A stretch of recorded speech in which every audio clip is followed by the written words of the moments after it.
Nasusubaybayan ko po lagi dito eh. Meron pala tayong mga freebies. So, bibigyan kita ng bagong brake pad ya. Brake shoe, bigyan pa rin kita. Engine oil, gear oil.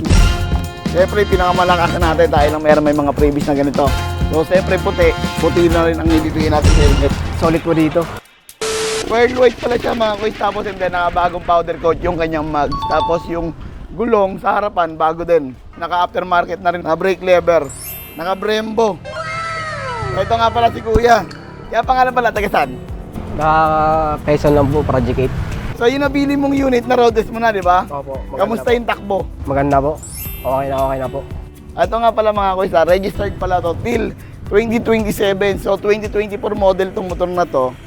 Sa halagang 67,000, kinuha na ni Kuya yung ating Honda Click version 3 na registered hanggang 2027. Okay, yeah. Dito sa atin, mga kuys, meron pala tayong mga freebies, yeah. So, bibigyan kita ng bagong brake pad, yeah. Brake shoe, bigyan pa rin kita. Engine oil, gear oil. Siyempre, pinakamalakas na natin dahil lang may mga freebies na ganito. So, siyempre, puti na rin ang ibibigay natin helmet. O, yeah, ikaw na magbukas, yeah. Tinerno na rin sa motor. Ano masasabi mo sa freebies natin, yeah? Maganda po, sir. Solid po.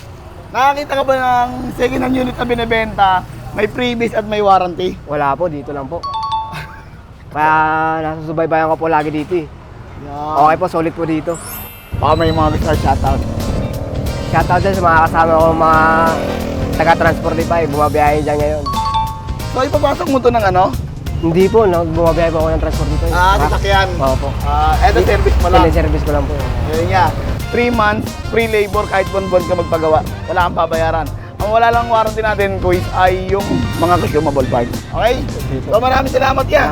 At ingat sa pag-uwi, ay sigasuin natin yung mga papel mo. Sige po.